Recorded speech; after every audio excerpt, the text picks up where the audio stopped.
This is our Kirado of the moment. He starts off running down the sidewalk. As soon as he enters a store, one of the clerks confirms that they kept a copy of the pre-ordered game. The employee then shows him the game box, the remake titled Night Saga. It's another fantasy game about humans and demons. The player can choose to be the human hero named Locke. The other option is to play as the Demon King's eldest son, Zephyr. From there, the goal is to travel across the world and complete missions. Our Kirado had already finished the old version more than 10 times. But now, with the new virtual technology, you can already imagine what's about to happen. Back home, he walks toward his chair. Carefully, he removes the small cartridge from its package. Sitting down, he adjusts the virtual reality helmet over his head. He then inserts the cartridge into the console to begin the immersion. With his arms crossed, he prepares for a long session. His initial plan is to play for just 8 hours without overdoing it. Blue rays of light envelop his body as the immersion completes. Suddenly, his first sight in the game is the ceiling of an unknown place. The young man wonders if he's really inside the game, since he didn't wake up in a bed. Another question arises when he notices his features are different. Startled, he realizes he's in the body of someone he doesn't recognize. A deep voice from the doorway asks if he's still sleeping. An orc enters the room and hurries him, saying they have a busy day ahead. Impressed, the player compliments the graphics, but the creature doesn't understand the word. He soon realizes he can communicate with the characters. The creature introduces himself as Karak and asks for the young man's name. He then calls him Prince Shutra, demanding he hurry up and leave. It's at that moment he discovers he's in the body of Shutra Ibnas, the 9th son of the Demon King. With a wave of his hand, he tries to open the status window. Immediately, the screen appears in midair, displaying the character's information. The prince analyzes the attributes and notes the stats are low for someone his rank. Checking the skills, he finds 2 new options that weren't in the original game. Intrigued, he wonders about the meaning of the protagonist's setting adjustment skill. Kara calls him again from the door, insisting he come out now. Without arguing, he decides to follow him out of the tent. Outside, the scene leaves him completely stunned. A small army of orcs is gathered in the camp, ready for action. The young man asks about the warlike atmosphere, but the guard tells him to stop talking nonsense. The creature then reveals their mission is to eliminate these Scarlet Lightning bastards. The army roars in celebration, but the boy despairs, realizing there's no tutorial. At that moment, the Scarlet Lightning orc tribe had started a rebellion. Shutra must deal with the conflict alongside the 7th prince and the 8th princess. The young man's concern grows as events unfold. He questions why they are only taking 10 people, but Kara corrects him, saying it's just a patrol. The guard finds the prince's behavior strange as he prefers to remain silent. With a simple gesture, the young man opens a holographic interface beside him. A minimap of the area appears and he decides to keep it active to help navigate. Analyzing the image, he finds a secret path and suspects it might be an event. Kara complains that the initial route would take an eternity. The prince takes the lead, assuring them he knows a much faster shortcut. The group follows their new guide down a narrow trail through the forest. The orcs press on, still suspicious, through the dense woods. The alternate route leads them to a steep, rocky slope. The physical exertion leaves the young man panting and covered in sweat. After a great deal of effort, they reach a clearing with a large stone gate in the center. The old, cracked structure stands out amidst the dense vegetation. One of the orcs asks how the prince found the place and if he's a mage. Exhausted, the boy realizes the physical weakness of a level 1 character. Ignoring the question, he asks them to check if the gates can be opened. Suddenly, an intense golden aura explodes around the prince's body. The young man is startled by the sudden manifestation of power. A system notification confirms that the character has leveled up. He's in disbelief for having gained experience just by walking. His stats have increased and he was also granted 2 additional skill points. The unexpected discovery leaves him thoughtful for a few moments. The orcs call him over to help open the gate, and he joins the group. The prince feels more secure knowing he's not alone on this journey. The special skill he has acts as a kind of plot armor. The gate opens, revealing the entrance to a dark and mysterious cave. Kara comments that dwarves must have dug this place, but Shutra didn't know it existed. Inside the cave, the group finds a vast treasure of weapons and chests.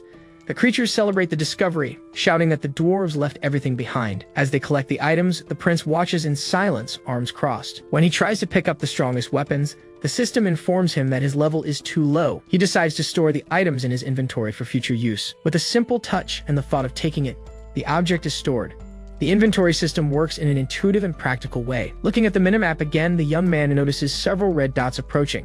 Startled, he yells for all his companions to get back immediately. A reddish energy begins to form in the center of the orc group. The accumulated mass explodes violently, throwing the creatures far away. Amidst the rising dust, a red-skinned warrior appears. The general of the Scarlet Lightning tribe declares he knew they would come this way. The enemy leader orders his troops to advance and kill all the invaders. The red warriors furiously attack the still recovering group.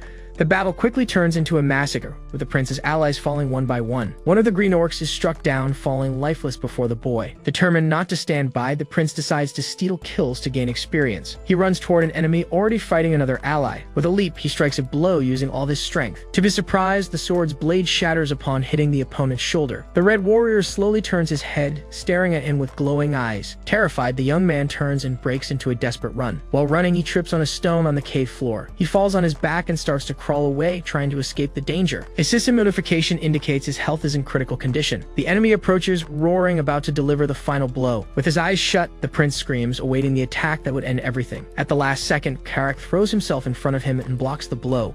The orc guard bellows for his prince to move immediately. The two warriors engage in a brutal exchange of blows in the hall. The young man watches the fight with trembling hands, repeating that it's just a game. The experience feels too real, and he decides he needs to stop. He tries to open the menu, but no window appears. Searching for skills, he discovers he doesn't have any available yet. Confused, he can't find any control options. The system doesn't even have a button to log out and exit the virtual reality. A terrible suspicion takes hold of his mind. Maybe he's trapped in the game. In the distance, the last of his allied orcs are slaughtered by the enemy general. The Red Tribe's leader concentrates immense energy in his hand. A powerful beam is fired toward the defenseless prince. The boy understands that he absolutely cannot die in this place. The attack hits him square in the chest, causing a devastating wound. The explosion hurls him backward violently. Fallen, he struggles to breathe as his vision darkens. The general approaches slowly, panting after the attack. The enemy warrior gathers energy to finish the job. The status screen displays the prince's HP reaching 0, confirming his death. The prince finds himself alone in a dark, completely empty space. He looks around, confused, certain he had been defeated by the orcs. Amidst the panic, he begins to wonder if this means he's dead. Suddenly, an intense golden light appears in the center of the darkness. A mysterious voice calls him a predestined existence and orders him to conquer. An ethereal woman appears before him, telling him to dominate and then rule. The boy is speechless at the apparition and the orders he received. The light intensifies, enveloping the prince's entire body. Time in the cave rewinds to the start of the battle against the red orcs. Once again, the enemy troops mercilessly slaughter his allies. From a distance, the general watches the confrontation with his soldiers. The enemy tribe's leader scoffs at their stupidity for fighting while outnumbered. He then orders his warriors to advance and eliminate them all quickly. Then he notices a strange light and wonders if it's an awakening. Before his eyes, the prince reappears, enveloped in a golden aura. A system notification announces the acquisition of the telekinesis skill. The young man doesn't understand how he learned something so suddenly. In his status, new information appears, surprising him. The character now has the Knight of Conquest subclass. The enemy general becomes enraged and orders his soldiers to kill him without delay. Karak, still alive, stares at the prince with an expression of utter disbelief. The few remaining allies gather, shouting that he must not be harmed. The creatures form a protective circle around the young man to defend him. He stares at the broken dagger in his hand while checking his status. The new subclass doesn't belong to any of the options seen in the original game. The mystery of the power's origin intrigues him.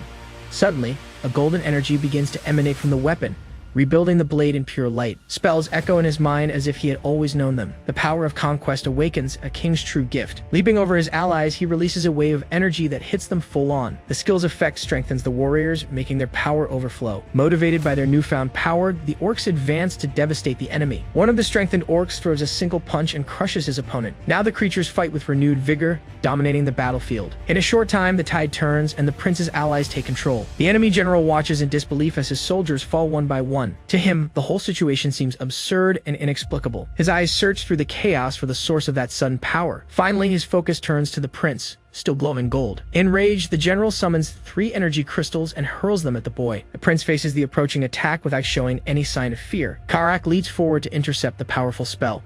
The young man grabs the guard's shoulder, stopping him from sacrificing himself. With a powerful push, he sends his ally into battle, yelling for him to advance. The orc warrior charges with all his might against the enemy general. The red tribe's leader watches his opponent's swift charge. He tries to call for a pause, but it's too late. With a single precise move, Karak finishes off the opposing general. The enemy's lifeless body falls to the cave floor, surprising his soldiers. The remaining warriors panic, but are ordered not to escape. A system notification announces that the merits of the victory belong to the king. Immediately after, 3 level-up notices appear before the boy. The prince is surprised by the absurd amount of experience he received. Karak stares at his still glowing hand, questioning the source of that power. Even after the fight, the golden energy continues to emanate from his body. The guard turns slowly to his leader, waiting for an explanation. Seeing the smile on the prince's face, he suspects he is the cause of it all. Back at the camp, the orcs celebrate their victory around a bonfire. In the tent, the young man desperately searches for the logout button on the menu. He tries to stay calm to reflect on two possible hypotheses. The first is that a critical bug in the real world has trapped him in virtual reality. The second, as insane as it sounds, is that this is reality, not a game. Maybe he had been transported into the story or to an identical world. The realistic scenery and self-aware NPCs reinforce this suspicion. Even stranger is the lack of any censorship common in games. The thought of actually dying in this place terrifies him. Striving to remain rational, he reminds himself that he was born a privileged prince. He then calls for Karak, who appears at the tent's entrance. Outside, the guard asks why the prince wants a training duel. The boy explains that he needs to know his protector's level to prepare himself. Holding a training sword, he gets into a combat stance. The orc states there's no need to worry, as he will go easy on him. The prince, however, scolds him for speaking inappropriately to a member of royalty. He demands to be fought for real and moves in to strike first. Karak raises his weapon, ready for the impact. The prince's initial blow fails to hit him. The young man's flurry of strikes has no effect on his opponent. Even when a huge boulder shatters against the guard, he shows no pain. With a single swing of his weapon, Karak hurls the prince away in a gust of wind. The boy falls to his knees. Worried, the orc asks if he's okay, scolding himself for using too much force. A system notification then appears, informing him that the basic swordsmanship skill has been acquired. The boy wonders when he could have learned how to handle a sword. Suddenly, a memory awakens, bringing clarity about how this world works. Just as it happened with telekinesis, he realizes he can gain skills by taking direct hits. The guard suggests ending the training, but is interrupted by his leader, who firmly refuses. The prince gets up and plants his feet on the ground. With a confident smile, he declares that this was just the beginning. Shooter Ignis rushes forward, brandishing his sword for another attack. The prince's blade clashes with the orcs, sending sparks flying from the force of the impact. Karak watches in surprise, realizing his opponent's movements are much better now. The warrior wonders why the boy seems so clumsy at first, since his skill couldn't have improved so suddenly. Another clash of swords echoes across the training grounds as the duel continues.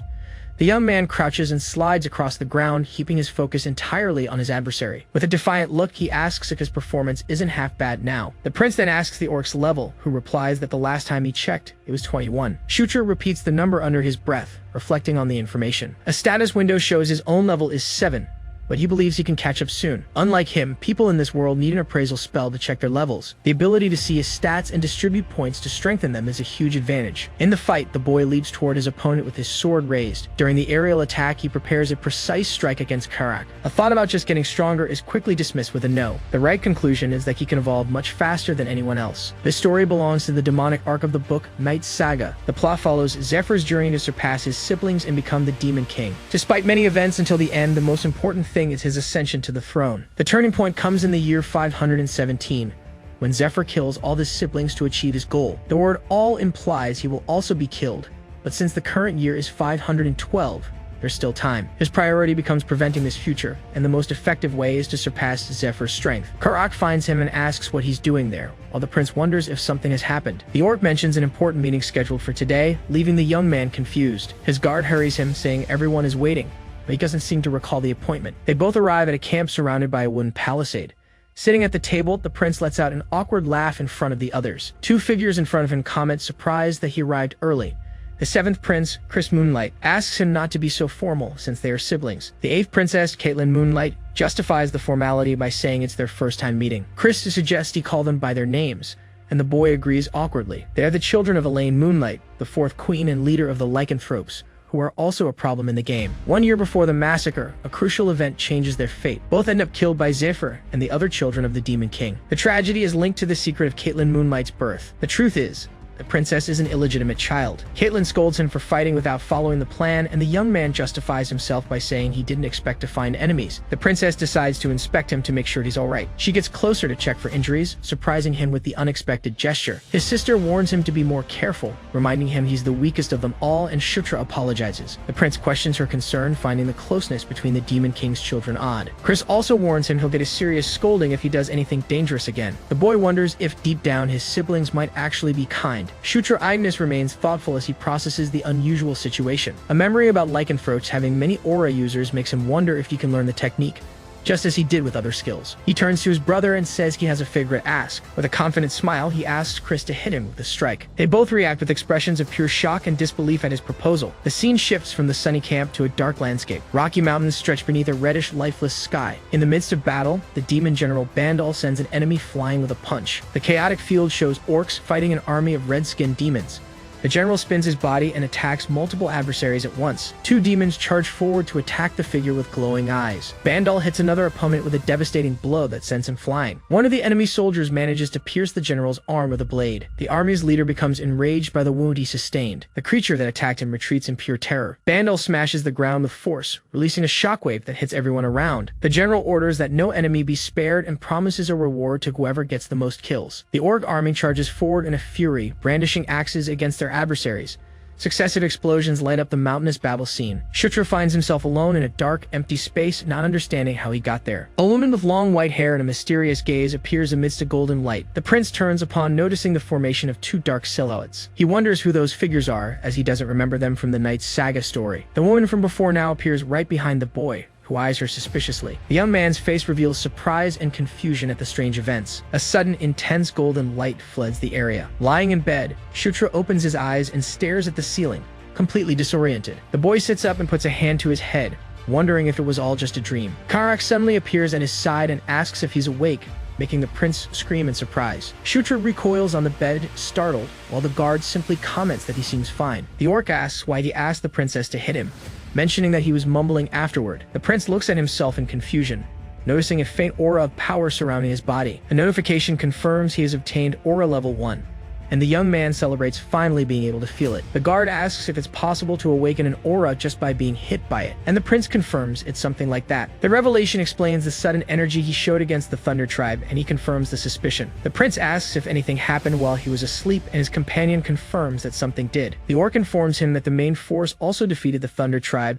leaving the young man confused. Believing he and his siblings were the main force, the boy is corrected and asks who is in command. General Bandal's name is revealed, causing an immediate shocked reaction from the prince. A memory from the game surfaces, showing that Bandal is one of the strongest and also one of his favorite subordinates. A sudden realization makes him widen his eyes, believing this could be his big chance. The general only becomes Zephyr's subordinate in the year 515, which means he hasn't joined his brother yet. With a cunning smile, the young man decides he will recruit him to his side before anyone else can. Thanks to his knowledge of the game, he knows everything about the general, from the rewards he appreciates to his talents. The most important part of winning him over, however, will be defeating him in a direct duel. With all this information, he believes he can get Bandal as a subordinate before Zephyr and concludes it's worth a try. The prince declares with conviction that his first step will be to make General Bandal his new subordinate. At Caitlin's camp, a cry of surprise echoes through the tents. Shutra reveals an energy sphere to his siblings, who are shocked to discover he reached the first level of aura emission in just one day.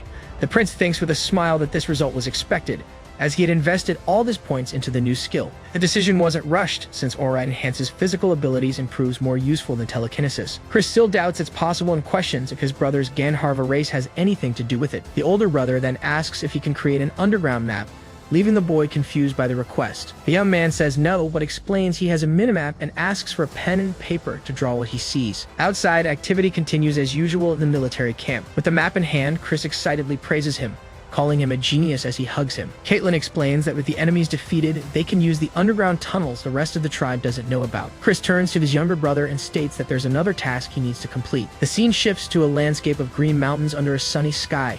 Leading a patrol of orcs through the forest, the prince wonders if the mission is just to scout the area again. One of the soldiers comments that it's good to have reinforcements, and another replies that it's all thanks to their hard work. As they advance, the group finds two hooded figures blocking the path. The prince recognizes his sister Caitlin and her companion under the hoods of their robes. He questions the reason for their disguise, but the princess silences him with a gesture. Caitlin reveals she's been following him in secret to ensure his safety in case something happens. The young woman states she will only intervene in the face of real danger, so the achievement will be credited to him. The other hooded figure introduces herself as Sira, the aide, and the prince greets her. The princess tells him not to worry about them, as they will be following along, and the young man agrees. The group arrives at the entrance of a dark, cold cave in the mountains.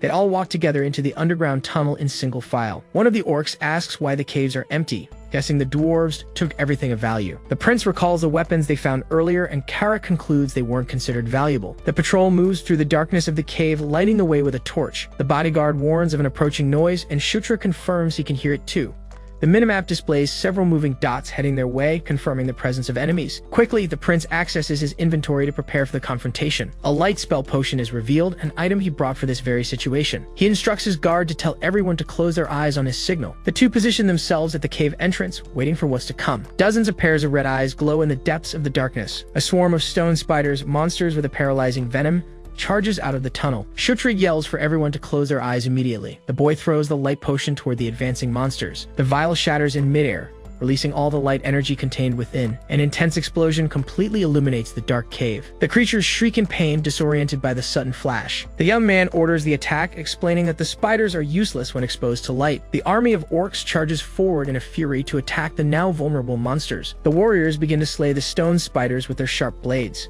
The rest of the patrol joins the fight, crushing the creatures with their axes. Shutra watches the battle from a distance as the aura glows around him. A glance at the map confirms that stone spiders always hunt in groups. The map shows a larger central dot, indicating that every swarm needs a leader. The prince orders Karak to accompany him to defeat the boss, and the guard agrees. The two carve a path through the swarm, while the other orcs continue to fight. They both push deeper into the cave, leaving the main battle behind. The pair finally finds a giant, multi-eyed spider, the leader of the swarm. The orc warrior leaps forward in a rage, raising his axe to strike the creature. The blow hits the monster's head, but the blade ricochets with a bright spark, causing no damage. Karak is stunned to realize his strongest attack was useless. The axe barely managed to scratch the creature's exoskeleton, which was as tough as steel. The prince despairs, remembering the weapon can't pierce that shell. He knows the monster's weakness is fire, but he hasn't mastered that type of magic yet. The giant spider turns its attention to the orc, who recoils in surprise. The creature rears up over the warrior, preparing a deadly attack. The young man yells for Karak to use fire, but the guard desperately replies, asking where he could get it. A mysterious voice suddenly calls out, ordering Shutra to raise his sword. The prince's blade ignites in golden flames, leaving him shocked by the power. The young man can hardly believe he's wielding real magic. His sister Caitlin reveals she is the source of the spell and asks if that's enough for the fight. The giant spider lunges with its fangs bared to attack the boy. With a flaming sword in hand, Shutra turns and prepares for the confrontation. The prince's determined gaze meets the creature's multiple eyes in an instant. The monster strikes a powerful blow that makes the cave floor tremble and crack. In a quick leap, the boy dodges and prepares his own attack in midair. The special attack Burning Blade cuts through the enemy, leaving a trail of fire behind. The blade's flames completely engulf the giant spider, resulting in a fiery explosion. The prince watches the monster's remains burn on the cavern floor. A crackling golden aura surrounds the young man's body after his victory. Level up notifications appear around him as the energy strengthens him. A status window opens, revealing he has finally reached level 9. Caitlin approaches and asks about the strange light that emanated from him. The boy deflects, claiming it's a blessing from his Gandharva heritage. His sister then questions his ability to fight the creatures, and he lies, saying you read about them in books. Karak interrupts, drawing his attention to something further inside the cave. The group finds a large metal door carved into the stone wall. The double doors open slowly, revealing a new passage. The team enters a wide, torch-lit stone hall. Shutra looks at the floor with an expression of surprise and recognition. He identifies a massive, glowing magic circle on the floor as a city portal. The guard asks if he knows what it is, and the prince replies that he has a hunch. He recognizes the pattern on the floor as dwarven in style. A memory from the game reveals that while playing as the hero, he saw a few portals, but never as Zephyr. He deduces that injecting mana into a nearby orb should activate the portal. The boy turns to his sister and says it might be a portal, surprising her. Based on the design, Caitlin agrees with his theory and suggests looking for inscriptions to find its destination. Kara calls to the prince, pointing to letters carved on a plaque on the wall. Shutra and his sister approach to look at the inscription. The letters on the plaque are identified as dwarven characters, not the common demonic script. When questioned by Karak, the princess replies that she can't read dwarven script.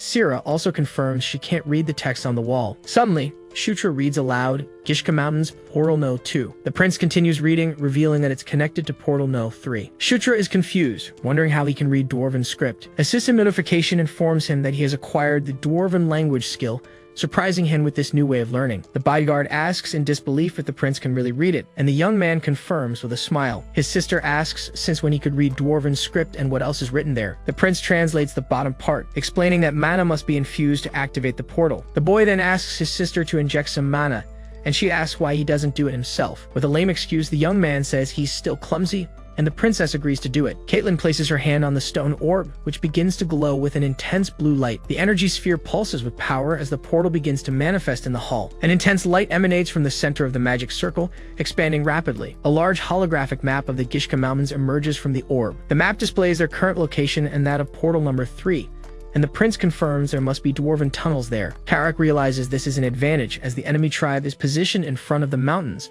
allowing for a surprise attack from behind. The princess decides to call it a day to discuss the new information with her brother. Back at the camp, the discovery of the portal leaves everyone surprised and excited about the new possibility. Chris enthusiastically hugs his brother, calling him a true blessing to the group. The older prince offers a reward, saying he will grant anything the boy desires. Despite the young man's refusal, his brother insists on rewarding him as a leader and older relative. He is left speechless, feeling pressured by his elder's insistence. The boy asks if he can make a somewhat irrational request, and Chris becomes even more curious. Shutra finally reveals his desire to learn the art of the beast god fist. The sudden request leaves his older brother completely shocked and with a serious expression. The young man explains that because of his level, he can't use weapons properly yet, but techniques are different. The art of the beast god fist is a powerful S-rank martial art passed down through the lycanthrope royal family. Seeing the reaction, Shutra backs down, saying he understands if it's a difficult request, feigning that he expected a refusal. To the boy's surprise, his brother agrees to teach him, leaving him speechless. Chris clarifies that obviously he won't be able to teach the family's secret techniques. He offers, however, to teach the aura part, and the prince excitedly asks if it's true. The older brother asks if that's a good enough gift, but the young man remains silent. Shutra quickly gestures and assures him that's not it at all, stating the gift is absolutely perfect. Chris says the boy's name to get his full attention. The older prince asks if from now on he can consider him a true brother. The word brother catches Shutra by surprise, and he reflects on the meaning of this new bond. The elder also thinks about the deep meaning of that word. With a slight smile, Shutra replies that he likes the idea of being brothers. The two shake hands, sealing the beginning of their new alliance. Chris and Caitlin look at their new ally with satisfied and confident expressions. The boy smiles back and suggests they work together from now on. A system notification confirms that a normal alliance has been established with Chris and Caitlin Moonlight. The scene shifts to a mountain range under a late afternoon sky. At the Scarlet Thunder Tribe's camp, movement continues among the tents. Two red-skinned tribe members stand guard at one of the entrances. One of the warriors comments mockingly that they wouldn't have come all this way without a purpose. The camera reveals a figure kneeling on a magic circle, as the guard mentions our princess. The prisoner is identified as the 6th princess, Felicia Doomblade. A look at his stats shows his charisma is lower than the others. Sitting in his tent, the prince realizes that, unlike his other stats, his charisma now only increases by 1 point per level. He wonders why, recalling that in the original game, appearance and charisma were separate stats. Appearance measured beauty, while charisma determined how likable a character was to others. The boy accepts the change, since his overall growth rate has been good so far. More importantly, he's about to reach level 10 and expects a major improvement. In the story of Night Saga, Zephyr and Loch gain a level in their unique skills upon reaching level 10. The young man believes the same will happen to him, but he's interrupted by Karak, who calls him from the tent's entrance. His guard informs him that everything is ready to go, and the prince confirms their departure. The orc comments on the boy's good mood, but he denies that anything special happened. The two leave the tent and meet the orc army waiting for them outside. The troops are assembled before their leader, ready to follow his orders. With a confident smile, Shutra gives the command for everyone to start marching. The group travels toward a mountain range under a clear blue sky. Their journey leads them back to the entrance of the rocky cave they had previously explored. Inside the caves, several orcs and lycans fight side by side against the remaining spiders. The army pushes forward, clearing a path toward the large metal door at the end of the tunnel. Shutra's group finally reaches the portal hall, where others are already waiting for them. The older prince asks the lycan mages if their investigation is complete. One of the mages, who has wolf-like features, confirms the portal is connected to the Eska River in the Gishka Mountains. The lycan assures them there are no problems and that the dwarves' construction is, as expected, very sturdy. Chris smiles at the news and gives the order for everyone to prepare to move out. The two mages join their hands over the orb, channeling their energy to activate it. The stone sphere glows intensely with a powerful bluish light. A large, oval portal opens in the center of the room, revealing a rocky landscape on the other side. Karak and his prince watch the scene with expressions of complete awe and admiration. Shutra can hardly believe he's seeing a real working portal right in front of him. His sister hurries him along, asking what he's waiting for to go through the portal. The boy runs to join the group, eager to see what awaits them. As they step through the portal, the team emerges into a new environment, surrounded by reddish rocks. The prince looks at the rocky landscape, completely confused by what he sees. From the top of a cliff, the group observes a massive enemy camp set up in the valley. Chris confirms with satisfaction that, just as he expected, he found the main camp. The leader estimates about 5,000 troops and decides the priority of the rear attack will be to destroy their supplies. The plan is for General Bandal to create a distraction from the front, while the infiltration units burn the food depots. One of the hooded companions interrupts, saying something seems strange about their movements. A closer look reveals there aren't enough troops in the camp, and they wonder if an attack has already begun. A distant noise catches Shutra's attention, and he looks up, Alert. Karak comments that the sound seems to be a battle happening far away. His older brother instructs the boy to focus his aura into his eyes to see better. The young man concentrates, channeling his energy into his vision. Using his aura, he can make out a fight happening in the distance between two groups. Caitlin recognizes the Thunder Tribe, but can't identify the others, who are not General Bandal's men. Shutra realizes the scale of the fight is too small to be a clash between armies. His enhanced vision shows a white-haired figure fighting alone against several members of the enemy tribe. The white-haired combatant fiercely defends herself against one of the enemy tribe's warriors. The group watches the scene from a distance, and one of them questions if the fighters could be dark elves. Caitlin turns to her younger brother, who confirms the warrior's identity and mentions they ride drakes. Chris points to the battlefield and alerts everyone that the enemy troops are retreating. The tribe's warriors flee at high speed, raising suspicion that their commander has been defeated. The group remains confused, wondering why the fight ended so abruptly. Shutra reflects in silence, trying to understand why the Dark Elves would be in that location. Back at the camp, the sun sets over the tents and the wooden palisade. A holographic projection of General Bandal appears, saying he heard they found the dwarves' portal. The general praises the prince's army and asks, curious, how they knew about the portal's existence. Chris gives all the credit for the discovery to Shutra, but the boy claims it was just a stroke of luck. Bandal addresses the 9th prince, assuring him that this time he will be properly rewarded at the Demon King's castle. The Lycan prince changes the subject and asks the general about a small skirmish that occurred in front of the Thunder Tribe's camp. The commander replies that it was probably the Dark Elves, who joined the battle of their own free will. The group's leader asks if they aren't reinforcements from the castle, but Bandal explains that their plan to join the main army failed. Bandal's holographic projection informs them they have a bigger problem, and the Lycan prince asks what it is. The general reveals that the leader of the Dark Elves' independent unit was captured by the Scarlet Thunder Tribe. The young prince interrupts to ask who exactly is the commander of that independent unit. The commander states, through the hologram, that it's someone they know very well. The leader's identity is revealed to be the 6th princess, Felicia Doomblade, their sister. The news leaves Chris and Caitlin completely frozen, with expressions of pure shock. The 6th princess, Felicia Doomblade, is the daughter of Sylvia Doomblade, the 3rd queen and princess of the Dark Elves, as well as the twin sister of the 5th prince. Shutra recalled that in the game, Felicia belonged to the 4th princess's faction, which always marked her as an enemy in his memory. Her appearance at that moment raised the question of whether she was interfering to gain some kind of advantage. Chris then asks aloud if the Scarlet Thunder Tribe even knows that the captured Dark Elf is Felicia. Through the hologram, Bandal replies that they haven't been able to confirm that information yet. Shutra then questions the plan of action, and the general states that a rescue will only happen if they are attacked first. The Lycan prince firmly declares that he has no intention of bowing down or negotiating with them. The commander agrees and promises to gather more data before contacting them again, ending the call. As soon as the holographic projection vanishes, the three are left alone in the room. Chris then cracks a smile and comments on how their brilliant older sister is now a prisoner. Caitlin turns to him and retorts that if Felicia is alive, they must rescue her, but her brother warns it won't be easy. He argues that a rescue attempt could easily lead to losses for their group. Even so, she grabs his arm and insists they have to save her, because she's their sister. The 7th prince remains silent, just observing the situation with a serious expression. He begins to speak, saying he understands the difficulty of the decision, but they need to consider the facts. The young prince remains silent, just watching his siblings' reaction before him. In a military camp set up among the mountains, the leaders gather for a strategy meeting. Inside the tent, Chris stands at the head of the table and states that the plan is simple. Using a map, he details that as soon as General Bandal draws out the main enemy force, they will attack the camp from the rear. Next, the prince decrees that he himself will advance to the center of the base, while Caitlin and Shutra will lead their own squads on the mission. Shutra interrupts to confirm if the mission is the rescue, and the prince confirms, adding that first, they will burn the armory and the food depot. However, he orders everyone to retreat immediately if the situation becomes dangerous, as they cannot lose any more lives for Felicia's sake. The princess reacts to her brother's words, but Chris cuts her off and demands silence, reminding her that he is the commander. Outraged, Caitlin shouts that Felicia is family, but he just stares at her without saying a word. Shutra realizes that the 7th prince seems to have no intention of rescuing his sister. Under the night sky, the attack operation finally begins.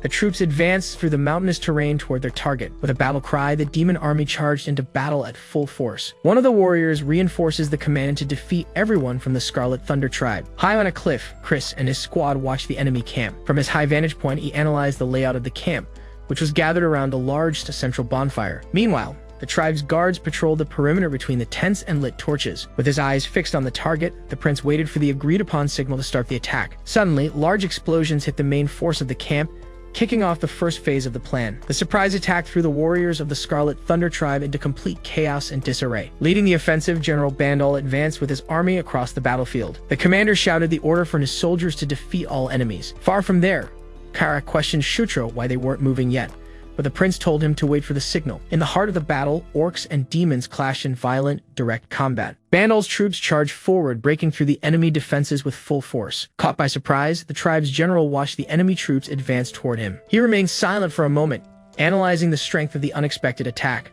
With that, the order to retreat was given, and the troops began to fall back amidst the fire. From the top of the cliff, the Lycan prince watched the chaos spread through the enemy camp, just as planned. Seizing the opportunity, Chris turned to his squad and gave the command to prepare to advance. Meanwhile, Shutra confirmed with his squad that they were to execute the mission exactly as planned. On his signal, Chris led the charge, and the entire group ran towards the enemy camp. The sudden assault caught the tribe's guards completely off guard in the midst of the chaos. Then the Lycan warriors leaped upon their adversaries, violently clearing a path. In the middle of the run, Caitlin shouted for Shutra to be careful, and he yelled back for her to do the same. Without breaking stride, the young prince consulted a holographic map to get his bearings inside the camp. He immediately pointed the way and ordered his squad to advance to the left, towards the food depot. Leading the charge, Karak reinforced the order for his warriors to defeat anyone who crossed their path. In the midst of the clash, one of Bandal's demons blocked an attack and took down an enemy warrior with a single blow. The demon soldier lunged forward with a powerful strike against the opponent in front of him. Suddenly, Karak noticed a new threat approaching and paused for a moment. Before the demon could strike him, Shutra threw a dagger that hit the target dead on.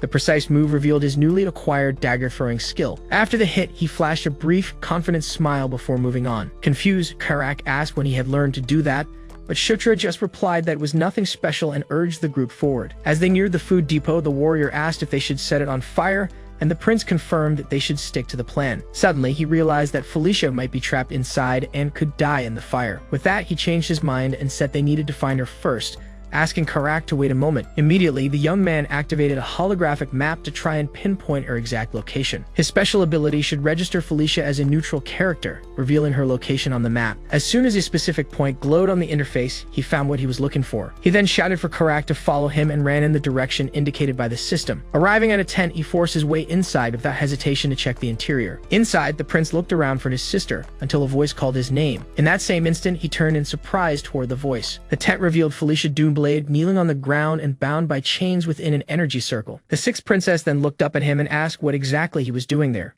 Shutra approached to release her chains, telling her to be quiet and that they would talk later. He added that the place was dangerous and they needed to get out of there as fast as possible. Felicia just watched him in silence as he worked to free her from her bonds. As soon as he freed her, he led her out of the tent, saying they needed to regroup with Chris and Caitlin. Surprised, she stopped and asked if their other two siblings had also come to rescue her. He confirmed that, asked if perhaps they shouldn't have come to save her, leaving her speechless. Just as the princess began to explain the situation, Karak appeared, shouting that enemies were closing in from all sides. Immediately, the young man told her to follow him, and she agreed to join him in their escape. The elf then noticed the change in his tone and asked since when he had started calling her by her name. Without answering, the prince just kept running away from the danger, leaving her behind for a moment. Suddenly, she sensed a threat and screamed for him to look behind him. Before he could react, an energy blast struck him squarely in the chest from behind. The impact threw him forward as he tried to withstand the damage from the blow. As he lay on the ground, Felicia screamed his name while flames engulfed everything. The fire from the attack spread across the campground floor. In the midst of the chaos, the princess screamed Shutra's name, watching the scene unfold. Right after, the demon that had attacked him turned towards her and advanced. The elf just stared back at it, showing no sign of retreat. Suddenly, she noticed a movement coming from behind the enemy. An explosion of energy erupted on the scene, catching everyone by surprise. Though she didn't understand, Felicia watched a silhouette rise up from amidst the flames. The figure then took a step forward, an aura of energy forming around it. Soon, Shutra was revealed standing, wielding an energy bow as new skills were acquired. With his new power, he simply showed a confident smile to his adversaries. He then fired a single arrow that caused a massive explosion in the middle of the enemy army. He then prepared his next shot with a smirk on his face. Shutra continued the assault, launching several arrows at once against the advancing enemies. The energy projectiles hit their targets dead on, causing multiple explosions in succession. With the bow in hand, he celebrated, confirming that this was real magic. Excited, he reveled in the incredible power of his new skill, even though it was only level 1. Suddenly, an ice barrier rose from the ground, blocking an attack coming his way. Confused, he watched the ice crystals that appeared out of nowhere to protect him. Soon, an enemy archer was revealed atop a tower, preparing another shot with an energy arrow. The prince realized the true target was Felicia, who was running toward him to see if he was okay. He immediately pushed her away and ordered her not to come any closer.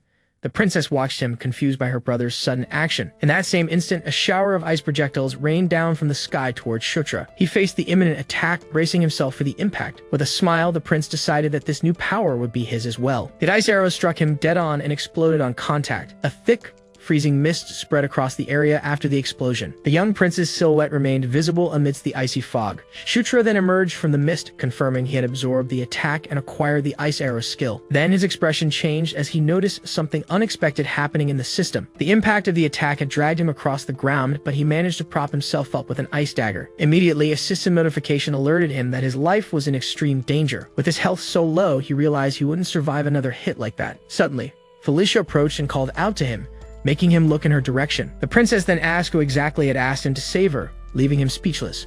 She then yelled that he was the weakest of the siblings and in no position to save anyone. Her reaction left him completely confused, unable to understand what was happening. Right after, she questioned since when he had been able to use magic. The enemy was defeated, and Shutra realized she had completely misunderstood the situation. Before he could explain, Felicia snatched the ice dagger he had received. The young prince just looked down, surprised by his sister's unexpected action. A healing energy began to emanate, enveloping the wound on his chest. He watched the energies glow as the healing power worked on his body. In just a few seconds, the wound on his chest closed completely, leaving no trace. A system window then confirmed he had acquired the healing skill and that his wound was healed. Felicia asked if he felt better, and Shutra said yes, thanking her for the help and almost mistakenly mentioning his blood. Suddenly, a loud noise drew their attention, and they both turned towards the sound. A huge creature with a red aura emerged from the destruction. Shutra identified it as a blood ogre, and she immediately asked if they needed to get past it to escape. He confirmed that they did, and the two watched as the monster approached their position. With the ogre charging toward them, the two prepared for the inevitable fight. The blood ogre slammed its fist into the ground, forcing Shutra and Felicia to leap back to escape the impact. The young prince was surprised by the monster's speed, despite its immense size. Next, the princess asked him to buy her some time to use her magic, but he questioned how he could do that. Another blow from the creature shattered the ground, forcing them both to retreat out of range again. The young man then agreed to draw the enemy's attention. He shouted for her to prepare her spell, using a term she didn't understand. At that moment, he called out to Karak, who responded from a distance, telling him to use the same strategy as last time. Without wasting a moment, the prince opened his system inventory to retrieve a specific item. Looking at the window, he confirmed he could now use the dwarven dagger he had stored. As soon as he made his choice, the weapon materialized in his hand with an aura of energy. He pointed the blade at the ground, preparing to activate his skill. Without hesitation, he plunged the dagger into the earth and unleashed a wave of power. Then he shouted the name of the technique and channeled the energy toward his ally. An intense aura completely enveloped the orc's body, boosting his strength. With his newfound power, Karak let out a roar and readied himself for battle. The display of power surprised the blood ogre, which hesitated for a moment. Empowered, the warrior charged directly at the enemy to engage. The creature tried to crush him with a punch, but he blocked the blow with his axe. The impact forced the monster back for a few seconds as it reeled from the unexpected force. Immediately, Karak seized the opening and raised his weapon for a counterattack. With all of his accumulated power, he delivered a precise strike to the ogre's chest. The creature roared at the impact, feeling the damage course through its body. Meanwhile, Felicia began to float, surrounded by a shimmering aura. With her hair floating around her, she channeled her energy to prepare the spell. Next, she cast a spell that covered the ground with a slippery substance. The blood ogre tried to advance, but its feet slipped on the newly created surface. Completely off balance, the monster fell backward onto the ground. The orc seized the moment and leaped high into the air, positioning himself above the enemy. From above, he declared that this would be the end of the battle. Then he descended with a crushing blow against the creature's chest. Struck head-on, the blood ogre let out one last roar before it was defeated. The final impact crushed the monster, ending the threat for good. With victory secured, Shutra walked through the destroyed camp amidst the wreckage. With a relieved smile, he celebrated the triumph, even though he knew other enemies remained. Suddenly, an aura of energy enveloped him, and a system notification caught his attention. Immediately, an interface window appeared before his eyes, displaying new information. The notice confirmed that his level had risen to 10, and he celebrated the advancement. Soon after, another message indicated that his protagonist's skill level had also increased. With a satisfied smile, he felt the new power course through his entire body. A new gift window appeared, and he decided to open the box to check the reward. The notification revealed a passive skill capable of reducing the accuracy of projectiles fired at him. He quickly recognized it as a dodging technique against ranged attacks. The screen illustrated the skill with an image of a character dodging multiple shots at once. He then realized he could now replicate the famous protective effect reserved for protagonists, Just then, a group of enemy warriors emerged from the camp, advancing to attack. The princess shouted his name, warning him that their opponents were approaching while he was distracted. Without flinching, Felicia prepared to unleash her power against the advancing enemies. With a single command, she summoned a gale that struck the group of warriors head-on. The force of the wind was so intense that even the prince had to brace himself to avoid being swept away. Observing the phenomenon, he realized it resembled magic, but wasn't quite the same. He soon recognized the energy butterflies and confirmed it was the power of a spirit. With that, he understood that Felicia was, in fact, a talented spirit summoner. As he watched the attack unfold, a new idea sparked in his mind. With a smile, he wondered if he could also be hit by a power like that. Suddenly, a bright signal exploded in the sky, catching the attention of everyone in the camp. At the flash, the orcs looked up, surprised by the unexpected event. As soon as he identified the light, Karak announced it was a retreat command. Confused, Shutra wondered what was happening and if someone might be in danger. Seeing his ally's urgency for an order, the prince instructed him to fall back with all the troops. He then declared that he needed to go to Caitlin, leaving the orc completely stunned. Karak tried to argue, wanting to accompany him,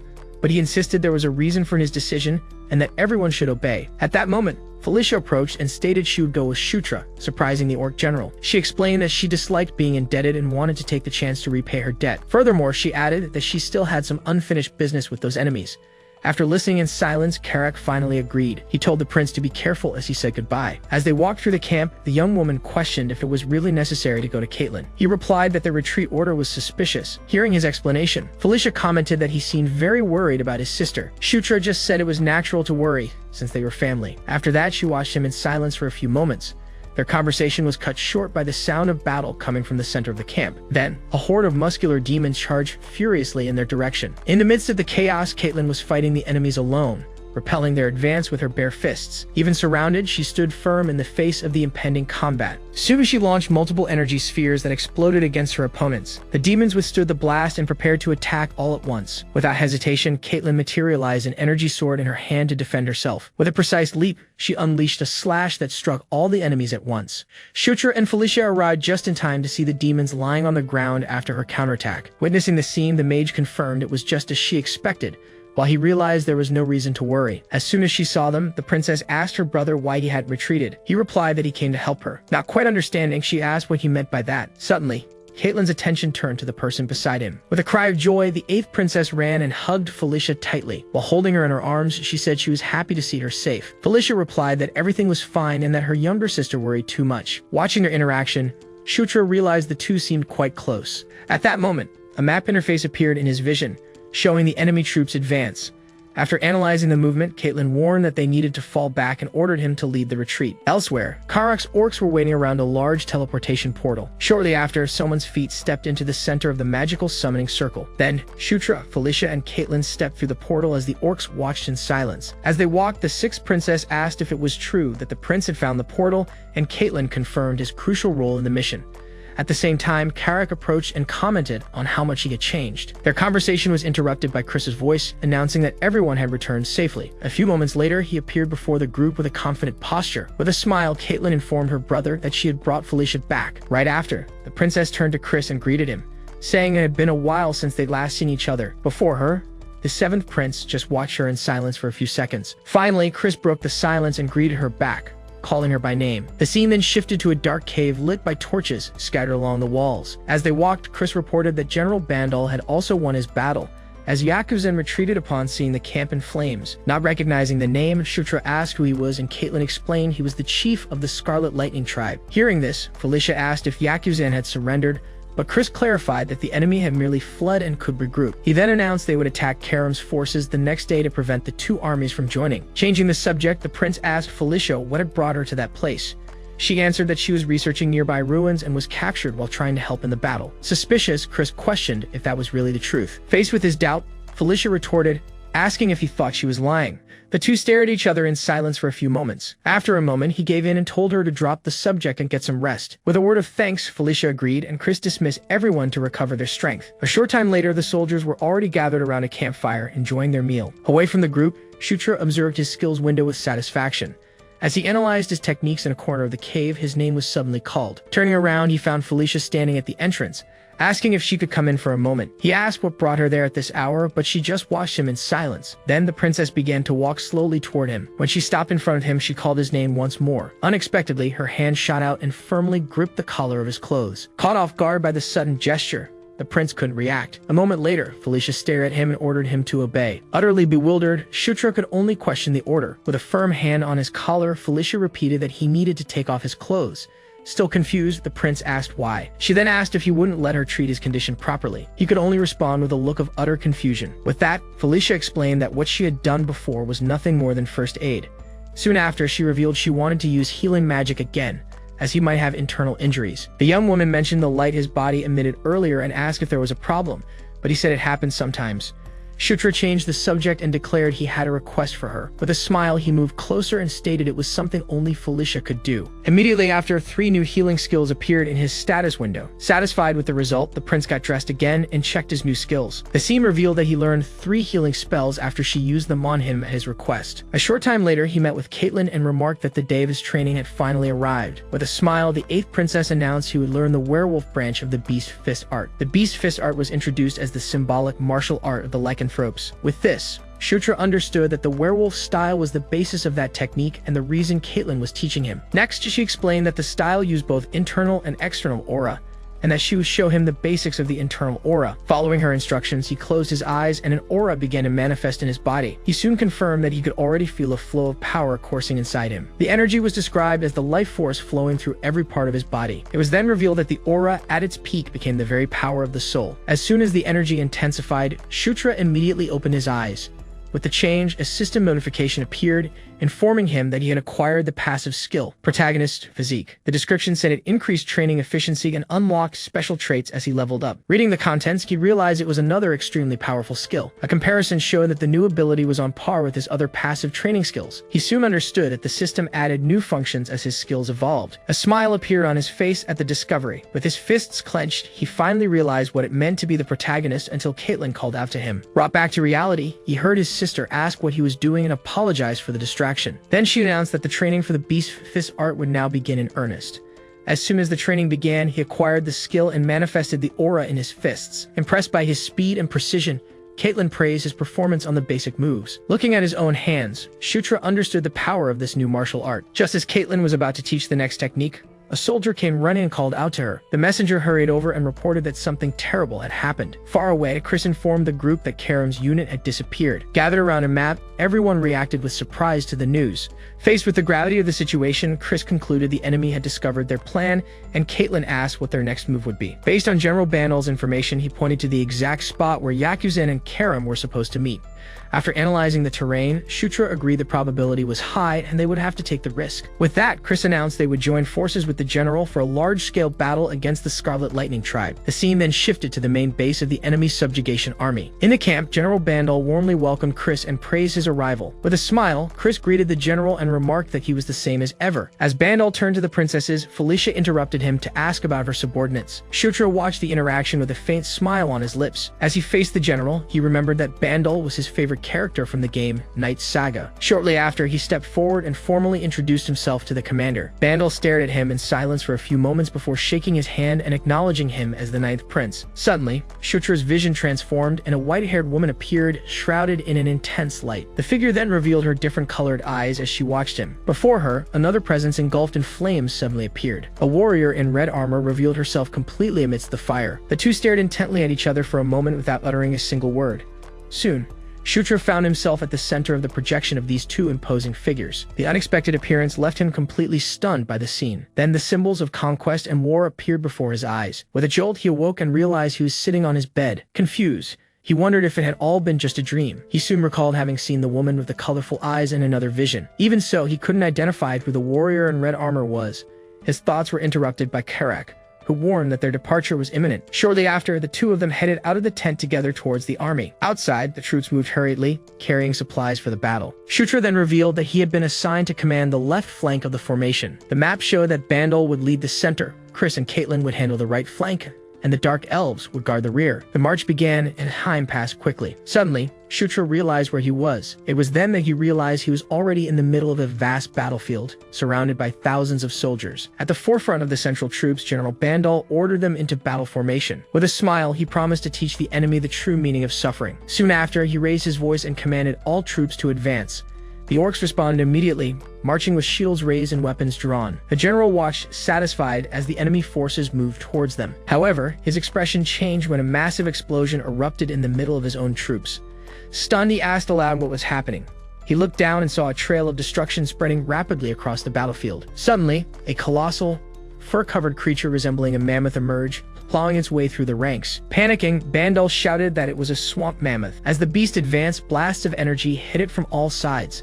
However, it was clear that the blasts were coming from their own allies, and so the warriors of the Scarlet Lightning tribe began to fall to friendly fire. In the midst of the confusion, Shutra, alongside Karak, watched the devastation spread. Startled, he realized it was a trap and exclaimed they had been deceived. He then understood that the enemy had known everything all along as the mammoths continued their advance.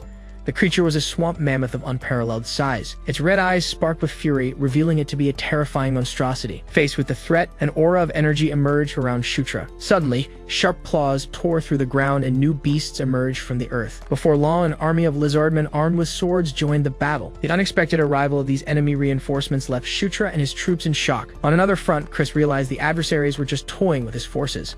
Given the situation, Caitlin suggested it would be better to retreat and seek another opportunity. She warned that if they continued, their casualties would only increase until total annihilation. Chris reflected in silence for a few moments before making a decision. He soon raised his voice to get the army's attention amidst the chaos. He then ordered the mages to form a defensive barrier at the rear, while the rest prepared to retreat. With the order given, the fight between orcs and lizardmen raged on. In the midst of combat, a lizard warrior leaped towards Shutra to attack him. At the last moment, an allied orc intercepted the blow, protecting him from the enemy. Karak bellowed for everyone to hold formation, warning that any carelessness could be fatal. Shutra nodded, recognizing that this reality was far beyond a simple game. Meanwhile, Chris fought alone against the numerous enemies surrounding him. With a resolute cry, he ordered everyone to survive and return alive, no matter the cost. Sometime later, the survivors managed to regroup at a makeshift camp. At the base, the wounded were being treated with healing magic for their battle injuries. Inside a tent, Chris took the blame for the failure and regretted not being suspicious sooner. At this, General Bandal declared that their only options were to retreat or request reinforcements. Chris agreed with the assessment, stating he wouldn't risk his subordinates' lives just for the sake of pride. Just as he was preparing to give the order, Felicia interrupted him, saying she had thought of an alternative. The young woman reminded everyone that their true purpose in that region was to explore a ruin in the Gishka Mountains. Shutra recalled that in the game, the character's focus was always on research and investigation. Soon after, Felicia unrolled an ancient map on the table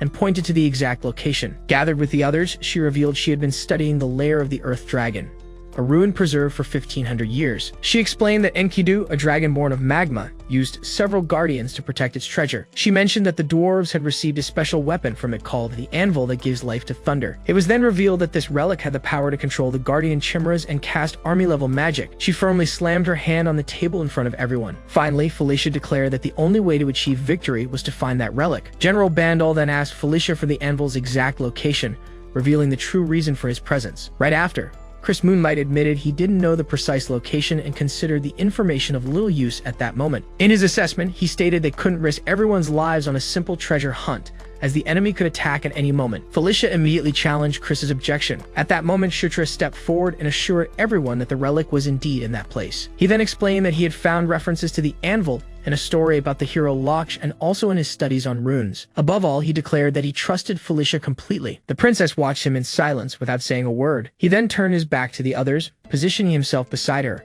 Still, Chris approached and argued that the issue wasn't trust, but the precious time they were wasting. To counter, Shutra pointed to the map and cited a similar legend from the Gandharva tribe related to that region. Based on this, he concluded there was a high probability that the entrance to the ruins was nearby. Finally, he asked them to believe him just this once, promising to put everything on the line.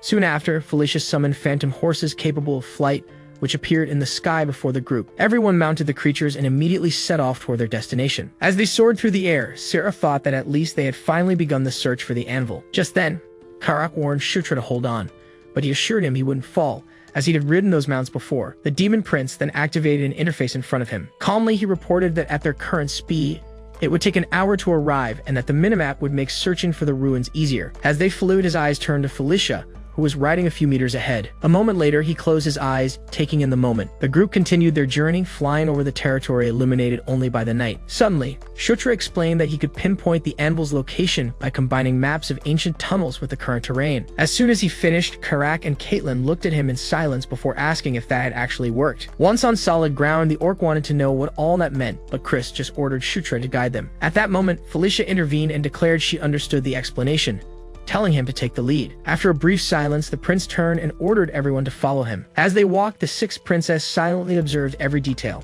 Soon, Karak commented that everyone was following the prince without question. A short time later, the group arrived before a rock wall and found their path blocked. Facing the barrier, the orc questioned if he really knew the entrance to the ruins, as this didn't seem right. In response, Shutra asked if he had ever said they were going to the entrance. Next, he turned to Caitlin and asked her to try and open a passage with a precise strike. The princess accepted his request, while Felicia watched her every move. Soon after, Felicia asked if he really believed the relic was inside that cliff. Shutra firmly explained that according to his calculations, entering at that point would avoid a direct confrontation with the dungeon's guardians. Felicia interrupted him, questioning how he expected Caitlin to destroy the wall with just her fists. She then asked if he thought the princess was some kind of siege weapon. Felicia's hand began to gather an intense amount of energy. She then declared that ruin explorers always have a secondary specialization in destruction and explosives. The princess then fired the accumulated energy directly at the rock wall. The explosion hit the cliff with full force, its impact echoing throughout the region. Once the dust settled, a passage into the ruin was revealed before the group. Felicia observed the newly opened entrance, wondering if they had really found the place so quickly. The group entered the ruins and Karak asked about the dome-shaped structure in the center. Shutra replied that it was the anvil's final protection. Karak suggested breaking it, but Shutra warned him that doing so could damage the relic. Felicia commented that there must be some kind of mechanism to open it. She then turned to observe the rest of the room.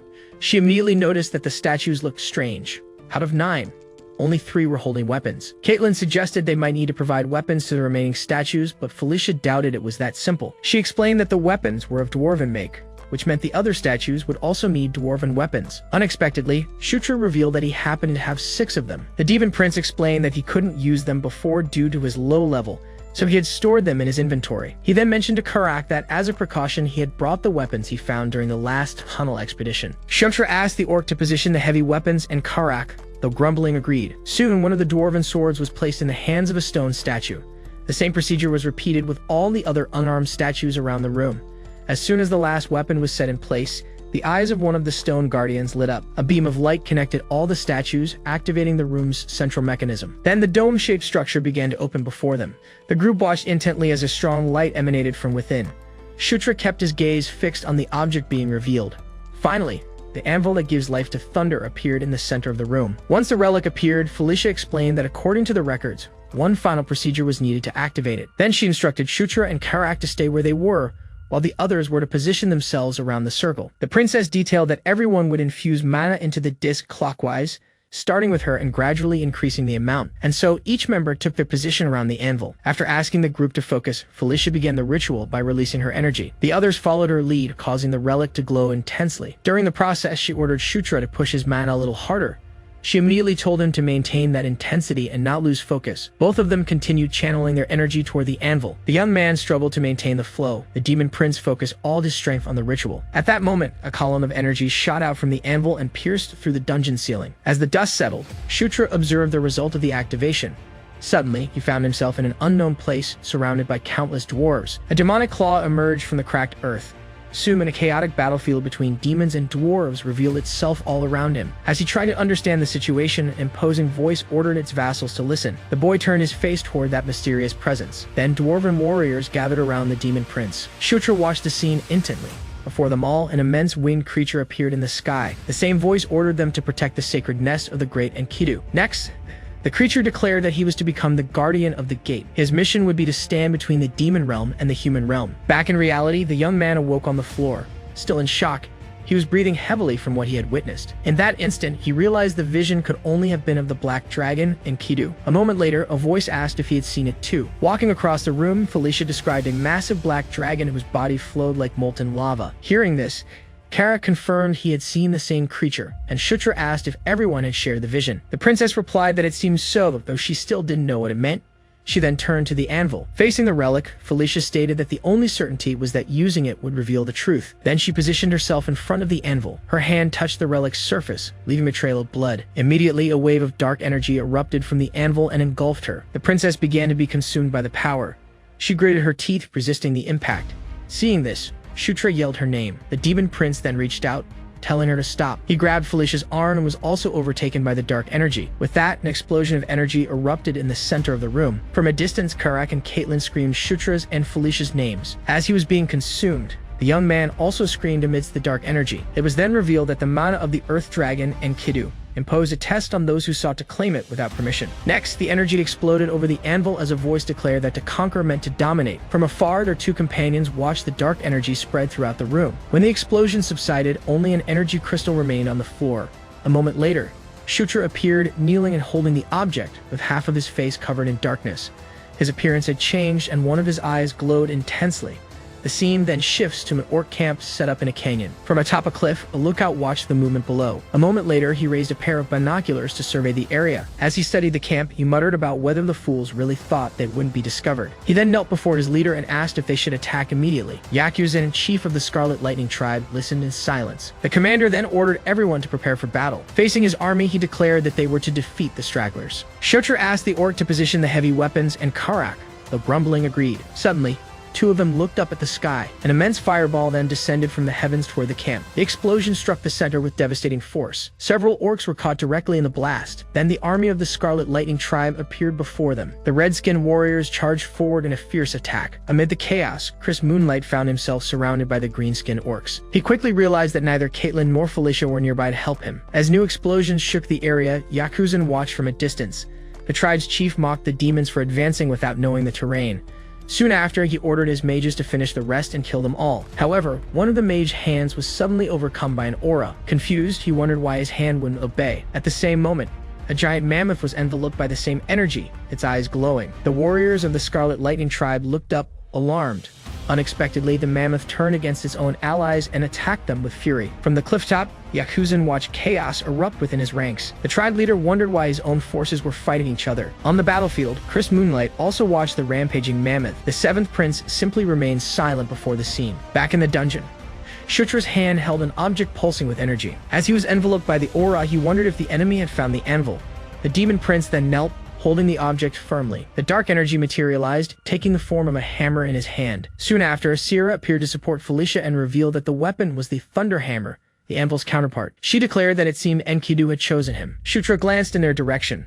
Before everyone, Felicia, now with marks on her face, ordered him to use the weapon. With the hammer in hand, the young man observed the energy surrounding him. He then revealed that Enkidu's mana had shown him how to wield it. The dragon's voice echoed, explaining that to conquer and subjugate was the path to mastery. The prince raised the hammer, understanding how to use the anvil that gives life to thunder. He then declared he would start by dominating the swamp mammoth. Next, he slammed the hammer against the ground, releasing a wave of energy. On the battlefield, the giant mammoth roared, its eyes glowing with the same power. Immediately, all the mammoths turned against the Scarlet Lightning tribe and attacked. Amid the chaos, the red-skinned warriors questioned why they were suddenly being attacked. In the confusion, one of the demon's allies charged at an enemy warrior. With that, one of the red tribe's chiefs moved forward and cut down his enemies. Seeing the mammoth attacking the enemy, General Bandal concluded that the prince and princess had succeeded. Before his troops, the demon commander ordered them to kill everyone and let no adversary escape. The green-skinned orcs charged furiously at their opponents. The army of the Scarlet Lightning tribe was surrounded and attacked from all sides. From the clifftop, Yakuzen watched the chaotic battle unfolding below. His subordinate asked what was happening, but Yakuzen admitted he didn't know who was controlling that mana. The warrior then suggested they retreat and wait for another opportunity, surprising the tribe chief. At that moment, an explosion of dust erupted before them. Chris Moonlight landed in front of Yakuzen and his right-hand man. Facing the enemy chief, he declared that this seemed to be the end for him. He then offered a less painful death in exchange for his surrender, which enraged Yakuzen. The tribal leader raised his axe and promised to finish him right there. Chris's eyes glowed intensely. The seventh prince charged forward, using the fist art of the beast god. His devastating blow struck Yakuzen and his subordinate at the same time. Soon after, soldiers of the Scarlet Lightning tribe announced that their chief, Lord Yakuzen, had been killed. As the enemies fled, Chris looked at his injured hand and commented that now they just needed to go after the stragglers. He then thought they would have been in serious trouble if it weren't for those two. From the clifftop, the prince just hoped that nothing had happened to them. Back in the dungeon, a projection revealed the battle taking place outside. As Karak asked if that was the mammoth's vision, Felicia Felicia confirmed that the anvil had the power to control all the treasure's guardians. The princess then stated that with that power, the Scarlet Lightning Tribe would be. Before she could finish her sentence, her body gave way and she fainted, immediately supported by Sierra. Worried, Sierra asked if the princess was okay, but she just assured her she'd be better with some rest. As the group gathered to help her, Kara glanced to the side. At that moment, everyone realized Shutra had disappeared, leaving only an empty hallway. Far away, Shutra celebrated, finally able to breathe a sigh of relief as several level-up notifications appeared before him. He immediately wondered if the sudden advancement was caused by controlling Enkidu's relic. Soon after, a new notification informed him that his Conquest skill had leveled up. Opening the skill screen, he noticed that both Conquest and Under the King's Banner had advanced. Although he didn't fully understand, he concluded that strengthening his main skill could only be a good thing. His attention then turned to the newly acquired King's Knights, which he presumed to be a summoning skill. Just then, a voice called out to him, making him turn around immediately. Caitlin was running toward him. The boy then remembered he had left without telling anyone. Before he could even apologize, the princess punched him hard on the head. She then scolded him for disappearing like that, and he simply apologized. After a moment, she let go and said that since he was safe, they should head back, but they would have to camp there. As they walked together, Caitlin explained that the original plan was different, but a problem had come up. Shutra immediately asked what the problem was. It was then revealed that Felicia had lost consciousness and remained passed out. Caitlin commented that she must have overexerted herself, as she had just been freed from the Scarlet Lightning Tribe. She went on to explain that although Felicia had said she would be fine, it was now uncertain when she would wake up. The princess concluded that without her, they couldn't summon the phantom horses and would have to watch over her there for now. Shutra agreed, though he wondered if Felicia would really be okay.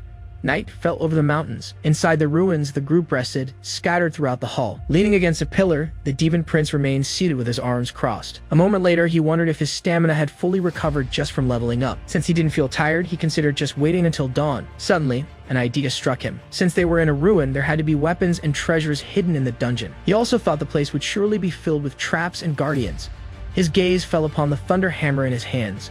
With the weapon raised, he wondered what would happen if he were the ruler of this place. Finally, he concluded that although the anvil's power only worked there, inside the ruin it manifested as absolute power. With that, Shutra understood he had gained an all-access pass to the entire territory. Meanwhile, Karak was sleeping soundly on the hall floor. The young man then approached and woke up the orc, who was still drowsy. He then invited him to come with him somewhere else. The two walked together down a dark, torchlit corridor. As Karak questioned if this was safe, Shutra reassured him, saying he was the ruler of this place and there was nothing to worry about. As he opened a stone door, he reminded Karak that since it was a ruin, there were surely good weapons hidden inside.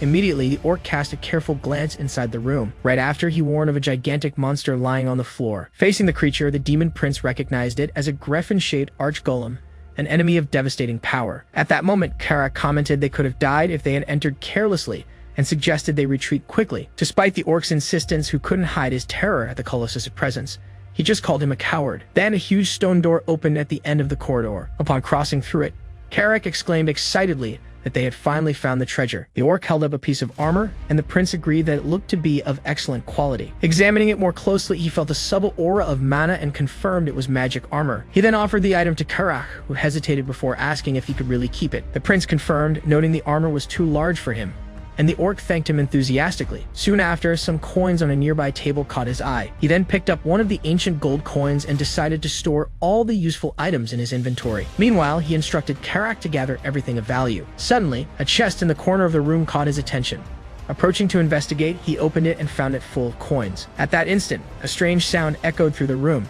Surprised, he turned around, trying to understand what was happening. Before his eyes, a wall began to slide slowly, revealing a hidden space. With that, he declared that there was definitely something beyond. He then moved toward the newly exposed passage. After crossing the narrow corridor, a vast chamber opened up before him. The prince just remained silent, observing every detail of the new place. In the center, on a pedestal, floated an object shrouded in a peculiar energy. He immediately recognized the mana emanating from the relic. Even without ever having seen it before, the name Enkidu instinctively came to his mind. Soon he identified the item as the Gauntlet of Enkidu. Finally, the relic's true name was revealed before him, Earthquaker. Before the pedestal, he stood in silence, just watching the relic that floated before him. Soon, a voice echoed, calling him the Valiant Knight of Conquest. In that instant, he recognized the item as the Gauntlet of Enkidu. Deciding the relic was calling to him, the demon prince walked toward it. As soon as his hand touched the gauntlet's surface, multiple notifications appeared informing him that his level, mana, mental strength, and physical strength were insufficient. Even without fully understanding, he wondered if he still couldn't wield it. Suddenly, a new message flashed before his eyes.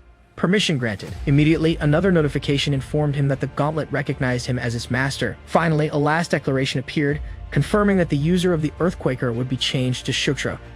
In the same instant, the gauntlet flew to his arm and attached itself firmly. A wave of energy then exploded around him, filling the entire hall as the relic equipped itself. He just watched, surprised, as the energy flowed through his body from the new equipment. As he looked at the gauntlet, he couldn't hide his astonishment at being recognized as its master. Next, he noticed that his strength, mana, and resistance attributes had increased drastically. He then wondered how that was possible just from equipping the item and pondered what would happen when he reached the proper level. Enchanted, he declared that the gauntlet was simply incredible. On the information screen, the name Gauntlet of Enkidu was clearly displayed, and he concluded the item was even better than he had expected. Suddenly, Karak appeared behind him, asking what had happened. The orc revealed he had seen everything, including the moment the gauntlet appeared out of nowhere. While confirming that he had indeed witnessed the scene, Shutra thought it would be problematic if his inventory were revealed. At this, Karak considered that it would only become a burden if other people found out. That he swore he would keep the secret forever, taking it to his grave. Faced with the promise, the prince asked if they should head back now that they had gathered what they needed. As he prepared to leave, he commented that the place gave him a bad feeling. Soon they both agreed it would be best to return for now. The two then left the secret chamber and returned to the treasure room. Suddenly, something on the other side of the room caught the prince's attention. He raised a hand to stop Karak and asked him to wait a moment. While the orc questioned why, Shutra just pointed in the opposite direction. With enthusiasm, he declared that exactly what they needed was right there. Back in the main hall, he handed a potion to Felicia, who drank it immediately. In the same instant, a bright glow engulfed her body, drawing everyone's eyes. Soon, she slowly opened her eyes. Holding her, he asked if she was awake, and the princess just murmured his name. With Caitlyn's help, she managed to sit up and, still dazed, asked what had happened. The 8th princess then explained that Shutra had brought a mana recovery potion.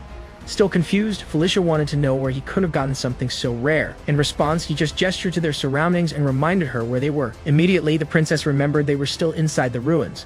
With a slight smile, he reminded her not to forget that he was the ruler of this place. He then assured her she could rest without worry, as her mana would be fully restored when she woke up. Felicia then thanked him, which left him surprised. Shortly after, she repeated her thanks, embarrassed. The next morning, the sun rose over the gorge where the battle had come to an end. From the camp, General Bandal announced that they had finally returned. The general celebrated the group's return, declaring that from the beginning, he believed the prince and princess would succeed. Amid the celebration, Chris cleared his throat discreetly to get Felicia and Shutra's attention. The 7th prince turned toward the group and cleared his throat again, hesitating for a moment before he could speak. He then praised Felicia, acknowledging that her work had been impressive. Confidently, the princess replied that it had been nothing. Shutra just watched the interaction between the two. Next, Chris instructed her to rest while they handled the cleanup, which surprised her. He then clarified that the remnants of the Crimson Lightning tribes still needed to be eliminated, but everything would be resolved in half a month at most. Hearing that, Shutra asked Caitlyn if it meant they would have half a month of vacation. Immediately, the princess moved closer and whispered in his ear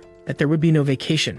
The sudden closeness left him stunned. Finally, Caitlyn stated directly that he still had something to settle with her. Far from the camp, Shutra's new task began in a secluded forest. Suddenly, the demon prince took a direct punch to the stomach. The energy-infused blow was thrown with full force. Facing him, Caitlyn warned him to pull himself together or face the consequences.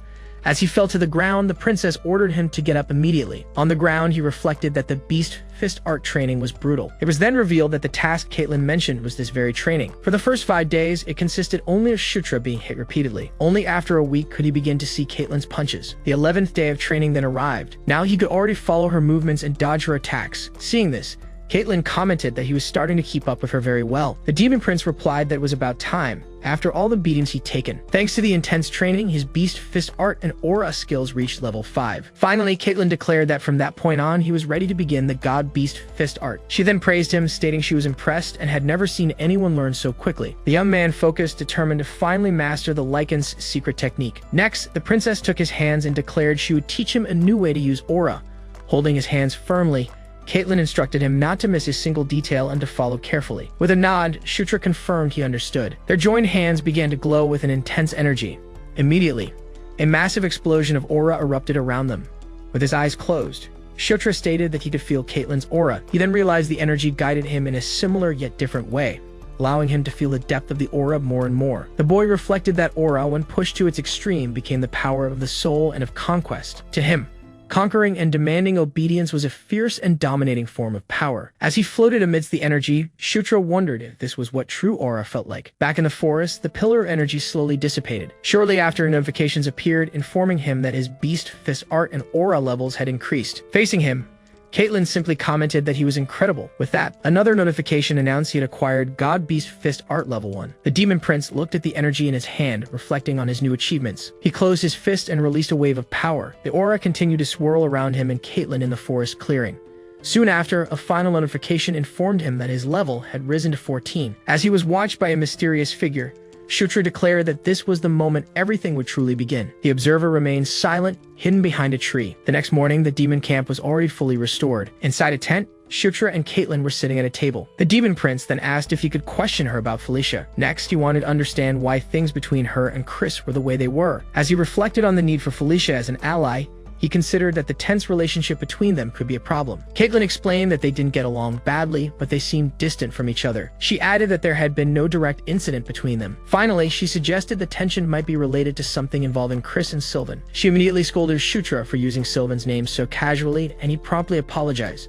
He then remembered that Sylvan Doomblade, Felicia's twin brother, was a troublesome adversary when he played as Zephyr. The demon prince then began to wonder what the real problem between Chris and Sylvan could be. At that moment, Chris entered the tent, surprising them both. As soon as he sat at the table, Shutra asked what was going on and why he had arrived early. In response, Chris ordered them to pack their things, explaining the matter was resolved faster than expected, and they would be leaving in the afternoon. Hearing the news, Shutra wanted to know where they were going. The seventh prince declared that with the matter settled, they needed to present themselves, of course. Next, General Bandal thanked the princes and princesses for their effort and dedication during that time. He then stated that he eagerly awaited the day they would meet again. Shutra replied that he would also wait for him. In front of the whole group, Chris asked if they should leave now. Finally, he announced they were going to the Demon King's castle. The imposing castle then appeared under a red and gloomy sky. Inside a vast throne room, a solitary figure remained seated. The figure was then revealed to be the imposing Demon King, waiting on his throne.